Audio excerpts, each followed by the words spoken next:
The Dallas Cowboys held their first preseason game of the year against the Rams. We'll tell you who the biggest winners and losers are in this episode of the Locked On Cowboys podcast.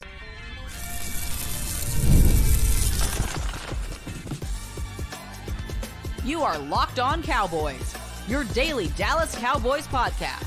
Part of the Locked On Podcast Network, your team every day. Welcome back to the Locked On Cowboys podcast, part of the Locked On Podcast Network, your team every day. We'd like to thank you for making us your first listen of the day. Today's episode is brought to you by LinkedIn. LinkedIn Jobs helps you find the qualified candidates that you want to talk to faster.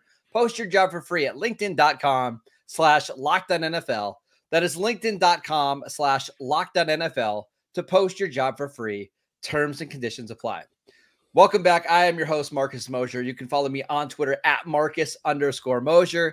Joining me today, as always, is Landon McCool. You can follow him on Twitter at McCoolBCB.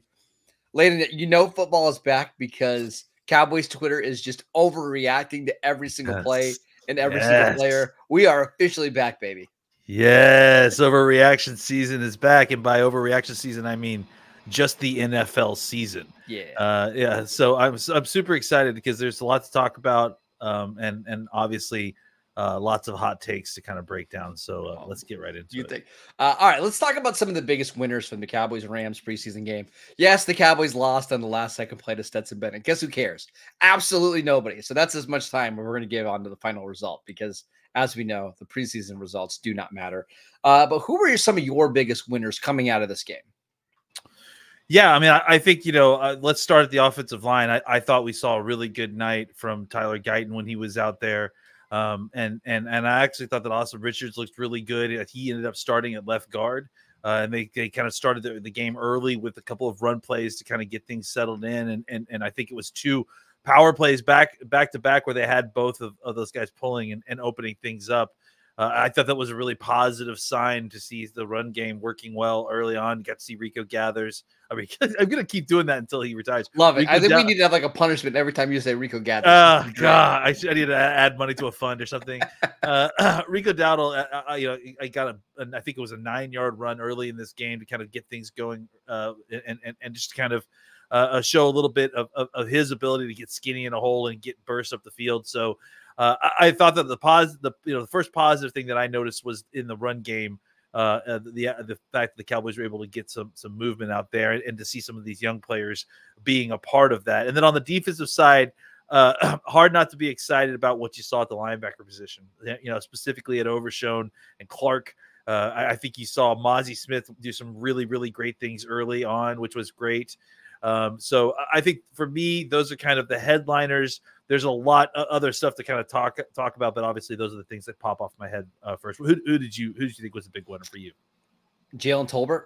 I mean, it was on the sideline with the ball cap. I mean, I'm joking, but I'm kind of not joking, right? Like, if you have gotten to the point where you're not playing at all, like you're just not even suiting up for these games, it tells you what kind of camp you're having. Yep. But the other Jalen, we have two other Jalens. I thought Jalen Brooks had first drive of the game, catches this deep ball from Cooper Rush. Not a great throw from Cooper Rush, but did give him the ability to adjust to the ball, came back, made a big reception. I mean, you and I were talking during the game, but it seems like Jalen Brooks has this wide receiver 4 job locked up. Anytime that he's given an opportunity, seems like he's making a play. Yeah, I mean, absolutely. It just feels like, the thing I think I said was that even though Jalen Brooks didn't have had to play in this game, it felt like he almost deserved, like he could have played with the cap. The way he played in this game, he felt like he was one of the best players on the field. When he was on there, he just continued to make plays. Carrying that over from training camp into preseason. It was the game could have been called a tale of two Jalens, even though there's 3 on this team, right? I mean, because Jalen Moreno Cropper at times had kind of the opposite day at certain points. I thought that he we're talking about winners, but I think he had some winning moments as well. But I think Jalen Brooks is really the guy that was the top wide receiver on the team, and he's wide receiver 4. The fact that Tolbert didn't even get out there, I think, it shows you just where he is on this team, and that clearly they view him as a valuable starter. And I think that that's the step he's taken, right, is the difference. Yep. And we've been trying to quantify it all offseason. Where's Tolbert? He's taken the step from being a guy that you hope could step up to fill in as a starting role to, hey, we can't afford to lose Jalen Tolbert. We can't afford to have him get injured in this game. So we're going to have him on the sideline with the ball cap on. So, big night for 2 of the 3 Jalens. We'll talk about the third one, I think, a little bit later. I just want to go back to Tyler Guyton because there were some mixed reports whether he was going to play in this game or not. He's been sick for the last, it's been over a week now, right? I think there was even a report like 90 minutes up into kickoff that he wasn't going to play. And then all of a sudden we get to drive number 2 and he's out there. I wonder if part of it is because Chuma Udoga got hurt so early in this game with a foot injury. And maybe they felt like, okay, let's give him a couple snaps. I've got to assume that Tyler Guyton's not 100%. However, I thought he looked pretty good. 0 pressures allowed. Still, I think can work on some of the stuff in the run game, but overall, not a bad first showing. So a couple things happened here. So, right, first of all, we got to talk about Udoga, who I thought actually looked pretty good while he was in there as well. Especially on some of the run stuff.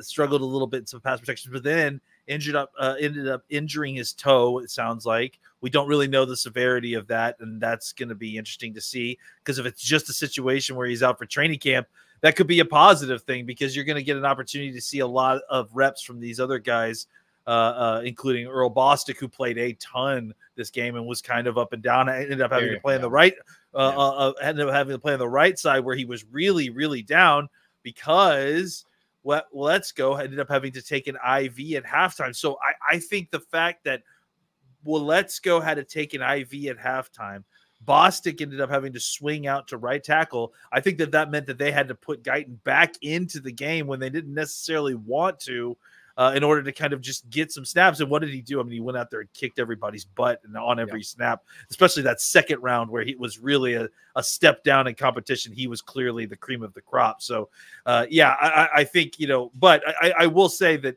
I thought we saw a lot of good stuff from Guyton both times he went on the field. I thought you saw good stuff from Awesome Richards when he was on the field. Udoga was not bad when he was out there. Once Bostic was on the right side, it started to fall off a little bit. But I thought Bostic himself too also was pretty decent when he was on the left side. So good night overall, I felt like, for the early part of the offensive line. And we're going to watch the All-22 in the film with us, and we'll give you more updates on how we thought Tyler Guyton and Cooper Beebe played.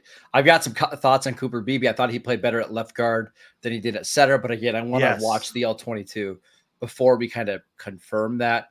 Really quick on Mozzie Smith. The first drive that he had, I thought was some of the best football he's ever played. On the second drive that he played, you could see he started to get a little bit winded. He made a play on a screen where he ran down a screen and made a tackle. And the next play kind of got blocked out of the hole. It's been a lot about what we've been hearing, where the flashes and bursts are really good, but the conditioning's not there yet. Overall, it's like good news for Cowboy fans, because I think Mozzie will get there.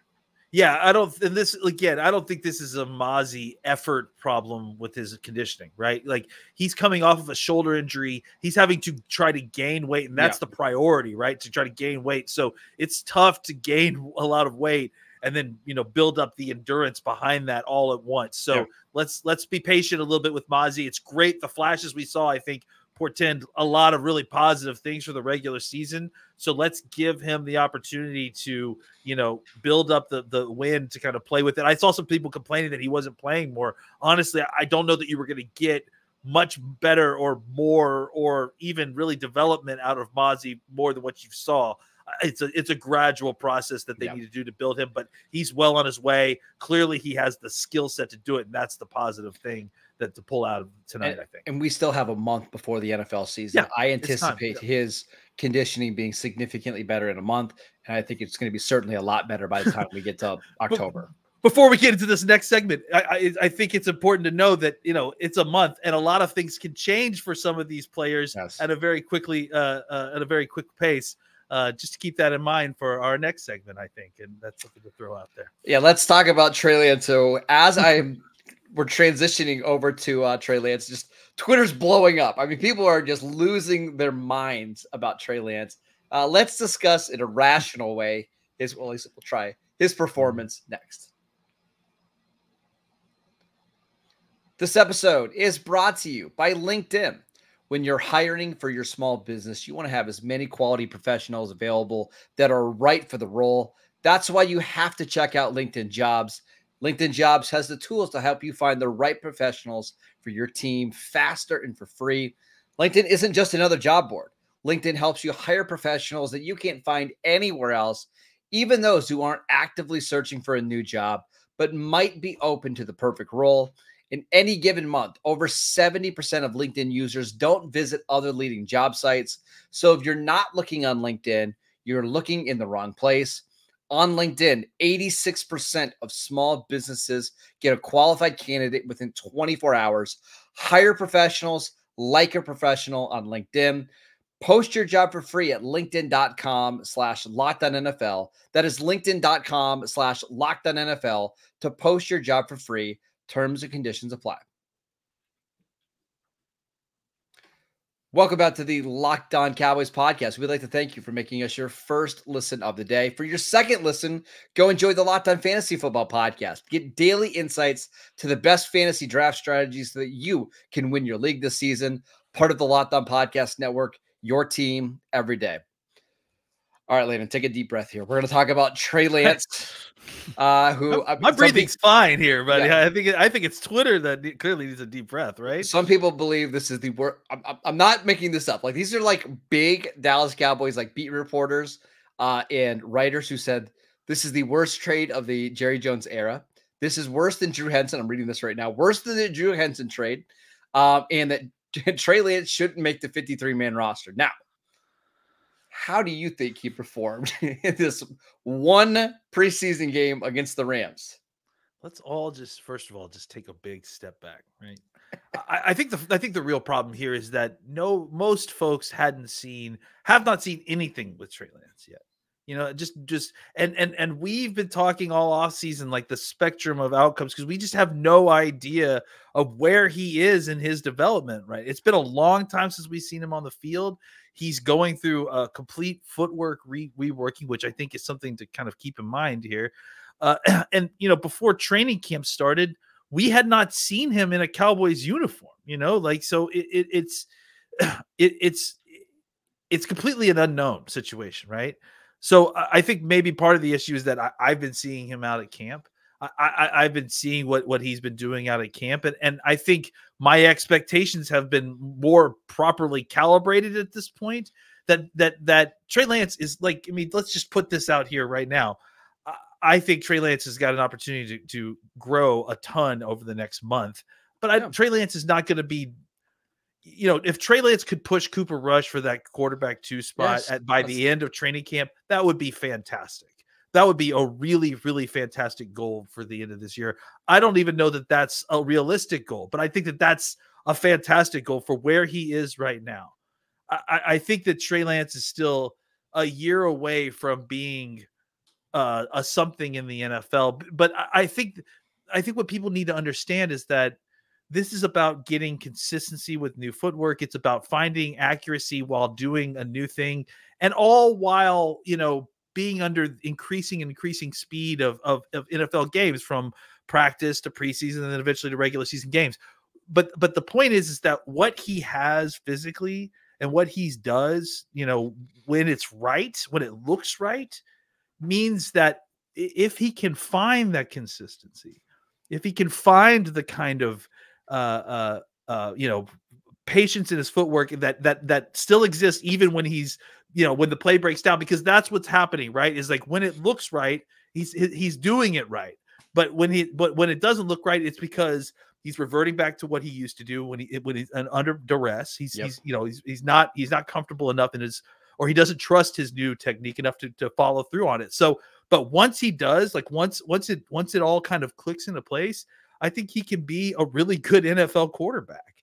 But it's going to take patience. I mean, I think that's what we have to understand, is that without sight unseen Trey Lance, the spectrum of what he could have been is anywhere from, maybe he's the bridge quarterback if Dak walks, to he's out of the league. And I think what we've done is found him that he's somewhere in the middle of that. He's somewhere where he's not quite ready to be the backup quarterback. But if you can get it right, maybe in a year from now, maybe you've really got something. Maybe you've really got a valuable quarterback. Sure. That's maybe not your valuable quarterback. Maybe you trade to somebody else, but something that's going to be valuable. So I'm preaching patience, I think is what I'm saying here. I want to talk about big picture stuff with Trey Lance, then we'll get to the game, because I tweeted this out. Please feel free to disagree with me, but I think the Cowboys have two different types of backup quarterbacks on the roster. I think you have Cooper Rush, who you don't have to give practice snaps to during the week, but he can get you in and out of a game if something were to happen with Dak, right? If Dak goes down in the second quarter with a hand injury, Cooper Rush, you put in there, limited snaps in the week, and you feel like you can run a comfortable, competent offense, right? And we saw that play out in 2022, right? I think if something were to happen to Dak long-term where he's missing months at a time, you go with Lance because you need the upside, right? The downside doesn't matter at that point. The downside has already happened because Dak is out, right? You need the potential upside of Lance's legs, which we saw in the preseason game tonight. He had 6 carries for 44 yards. And you and I were talking about this at halftime. If the Cowboys were actually playing like a real game, you would see way more running from Trey Lance, way more zone reads, read option, design runs. What they were trying to do in this game is have him work on traditional drop back passing stuff. And it's why he had 44 dropbacks in this game. Was it perfect? No, he had several passes that were way too high. He had several reads that were late. I also saw him have a couple of really good plays on a big 4th down where he almost got sacked and scrambled out and got the first down. Or there was a 3rd down where first read was covered, went to the second read. I think he hit, I think it was Cropper, I believe, on a really nice backside throw. So his consistency is what he's got to work on.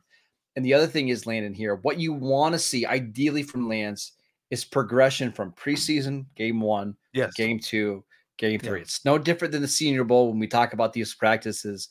You just want to see the quarterbacks get better as they go along. Yeah, and I think that's the thing, right? Is that for me, I've seen some progression since that first week of training camp, right? And maybe part of the issue is that I went through a little bit of the kind of initial disappointment with Lance that first week, just because, again, it's the magic box. We just didn't have any idea what we were getting here, So the fact that he's not like, gonna just kick the crap out of Cooper Rush in this quarterback competition right out of the gate, that's okay.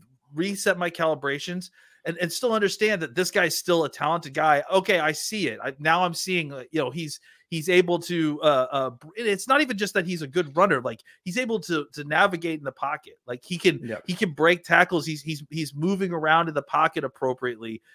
He's late on reads. He's late on throwing things, but he knows where to go. He wasn't throwing a bunch of interceptions. He wasn't being stupid with the ball. He has a limited skill set, but he understands how to operate in his own skill set. And I think when things get inaccurate is when he's trying to step into a new skill set, right? Like, it's the deeper passing, it's the rhythm, middle of the field stuff, or it's him getting out of what I was really impressed with was like the way he this is an improvement that we saw from training camp, is getting out of the pocket, breaking pocket, but then still being able to find his feet and get his footwork correct and deliver a catchable pass.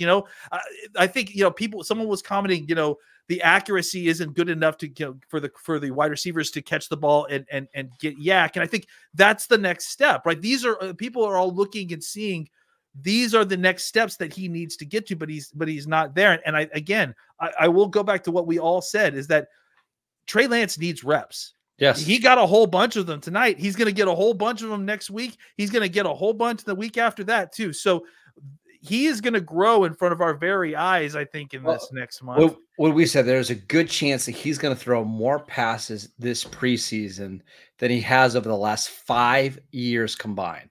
We had 41 passes today. I won't be surprised if he gets to 120 by the time the preseason's over.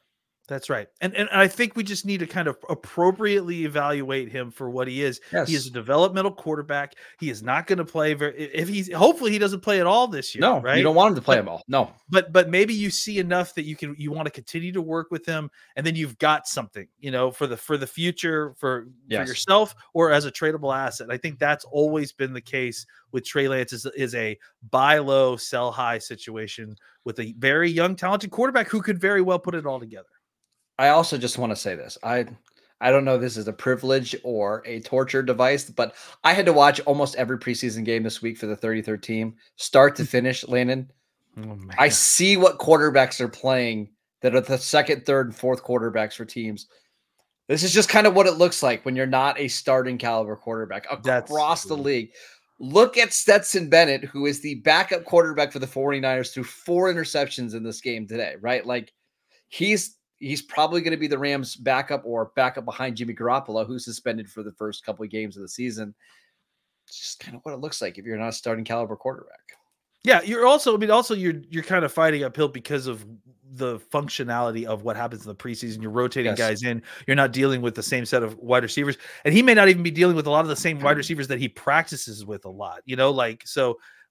Let's just slow down. Let's get through these preseason games and see if there's improvement. And if there's no improvement, then unleash hell on Jerry Jones about it. I don't know what you want to do. All right, let's talk about some of the players that needed to show more in the first preseason of the game. We will get to that next. This episode is brought to you by eBay Motors. Passion, drive, and patience. It's the formula for winning championships, and it's also what keeps your ride or die alive. eBay Motors has everything you need to maintain your vehicle and level it up to peak performance. Superchargers, roof racks, exhaust kits, LED headlights, and more. Whether you're into speed, power, or style, eBay Motors has got you covered. With over 122 million parts for your number one ride or die, you'll always find exactly what you're looking for. And with eBay Guaranteed Fit, your part is guaranteed to fit your ride every time or your money back. Because with eBay Motors, you're burning rubber and not cash. With all the parts you need at the prices you want, it's easy to make your car the MVP and bring home huge wins. Keep your ride or die alive at ebaymotors.com. Eligible items only. Exclusions apply. eBay Guaranteed Fit only available to U.S. customers. Welcome back to the Locked On Cowboys podcast. Every day or on Tuesday's show, we're going to talk to you more about some of the all-22 notes that we had from this game. We'll tell you some more of our film notes to make sure you guys are tuning in for that. But Landon, who in this game left a little bit to be desired? Yeah, I mean, I thought that, Eric Scott got the opportunity tonight to, start. And he did get, I think he ended up with one of those interceptions, if I'm not mistaken.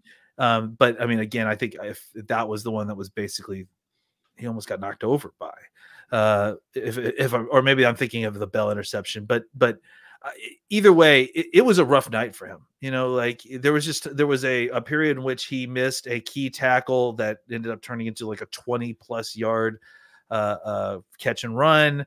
That should have just been like he played just fine, right? Like, okay, you allow the reception, but it's a 4-yard reception on 3rd and 7. That's fine. That, obviously you get off the field, but instead you miss the tackle. You give up a 20-yard play. And then I think pretty sure he gave up a big play right after that too, another big reception. And it just felt like there was a certain point where he was being targeted specifically. Yeah. And specifically, obviously, since Carson is out there as well, and we had some younger players, the fact that Scott was being kind of targeted, is saying something, I guess. So I thought that he obviously really struggled. Honestly, if I could just lump a group in, maybe I felt like the pass rush just tonight was just non-existent really at certain points, and especially the middle. I mean, they have no juice. Like, that's the thing with Sam Williams going down and with Micah Parsons not playing and Nealon only playing first 2 drives. Like, there's just no. Nealon looks good, but yes, but after that, you're right. Like, it was just, there was no one that really had any kind of juice or looked, worthy until I think, I thought that AQM, who actually had some good stuff early in practice when he got signed by the Cowboys, was it early last week? So I thought that he kind of showed something. He had a sack. I think it was kind of more of a function of the coverage. But I think beyond that too, he showed you a couple different things. But otherwise, it's like Racey McMath was a guy. He had 3 targets and 0 catches, and specifically dropped back-to-back catches at a really key time that they needed him to make catches. Ryan Flournoy had a fumble out of bounds. Like I like Flournoy and a drop as well, right? He's a guy that really needs a year or 2 on the practice squad before he's challenging for a spot on the roster. Yeah, and I think we talked a little bit earlier about Earl Thomas on the right side. I mean, I just Earl Bostic, not Earl Thomas. Sorry. Well, Earl Thomas is going to struggle on the right side as well. He's not quite up to size. No. Yeah, Bostic, I think just really struggled when he made the transition over to the right side.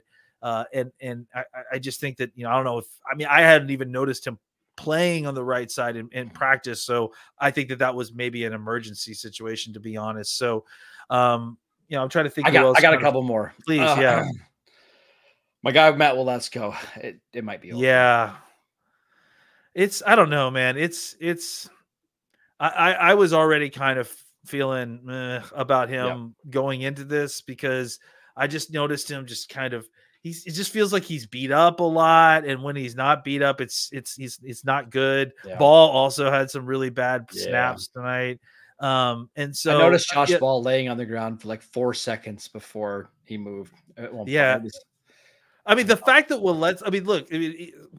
the fact that I'm pretty sure that Guyton was dealing with like flu-like symptoms, or if I'm not mistaken, all week, and he didn't have to get an IV, but Waletzko did. And Waletzko basically couldn't come back into the game, and they had to put Guyton back into the game. Like, come on, man. Like, that's just not great, honestly. So and obviously while he was on the field, it didn't exactly look wonderful either. So that was a tough look for him. And I just wanted to mention, just as a group, I was kind of disappointed by the down roster receivers. I mean, outside of Jalen Brooks, like I thought Jalen Brooks in the one play that he got looked really good. Well, he caught 2. Yeah, he caught 2 catches. Then he got that hat. Pretty quick after that. So I was hoping to see one of these guys between Flournoy or. Billy Johnson didn't do anything. No, Billy Johnson didn't do dope. Now Kelvin Harmon had a couple catches, but those were Cropper really didn't do much. Actually, I thought Cropper was a net negative on the offense. We should talk about that. Cropper should have had that touchdown on that side, not the crossing route. That one he actually ran correctly, and Lance just got too late to him. But that pass over to the sideline where he stepped out of bounds, he really just did not need to. That should have been a touchdown. I thought there was and then another drop, if I'm not mistaken, outside of that. He had a bad game. I thought Cropper was just really up and down in a game that he really needed to be good. But at the same time, like you said, there wasn't anybody else kind of on his level that stepped up either, really. No. I think Durden had a nice catch, but not, I think huge. So I've been predicting this for at least a little bit. I don't think it's changed. I wonder if they're only going to keep 5 receivers. I wonder if it's going to be CeeDee Lamb, Brandon Cooks, Jalen Tolbert, Jalen Brooks, Kavontae Turpin, and they just roll with those 5. It certainly could be possibly. The truth of the matter is they've got so many of these other guys that could easily be practice squad guys that they call up when they need. So just put 4 of them on your practice squad, and if you need one for a week, you bring one up. That's right. So, I look, I think there's still opportunities, still time for them to kind of, for one of these guys to step up. But we still have a month left, but the more that we've seen especially the last few days of practice, it feels like things have sort of tapered off with that everything below Brooks. Right. So I feel like maybe you're right. Maybe we will only see the guys that we've expected, plus obviously Trey. Can I give you one positive guy that I forgot to mention earlier at the top? Yeah, please. Let's end it on a high note. Yeah, let's do. Marquise Bell looked pretty good. Now that was actually the guy I was going to mention as well. I can't believe I forgot about that. Yeah, he had the interception, but on the first drive of the game, he should have had another interception in the end zone. He's making all the tackles too, all the tackles in the run game as well. So I think Marquise Bell is going to have a nice little role in this team. I was really worried that he was going to get phased out, but I still think he's a playmaker, Landon. Yeah, I do too. He clearly has a nose for the ball. And you understand, someone pointed out, spending a whole year at linebacker isn't going to be bad for understanding run fits, right? So I think he understands and he sees the run game in a different way, and that's why he's pulling the trigger and coming downhill a lot quicker. But certainly, a guy that is not quite a starter, but a guy who's going to play a lot in your defense. Like, And I think it's seeing him play like that was obviously a real positive. I also want to mention Nealand. We didn't mention how good Nealand was, but he really did play some positive football, and it was exciting to see him kind of go out there and do his thing. So kudos overall to some of these young defensive linemen. Absolutely. Cannot wait to see more of Marshawn Nealand next week. That is it for today's show. We want to thank you for making Locked On Cowboys your first listen today. Now go listen to the Locked On Fantasy Football Podcast. Get daily insights to the best fantasy draft strategies so that you can win your league this season. You can find the link to the Locked On Fantasy Football Show in the description of this podcast, so you don't even have to go out and search for it. Part of the Locked On Podcast Network, your team every day. All right, go follow the show wherever you get your podcasts. We are free and available on all platforms. Check us out on YouTube as well. You can follow Landon on Twitter at McCoolBCB. I'm at Marcus_Mosier, and we will see you right back here tomorrow.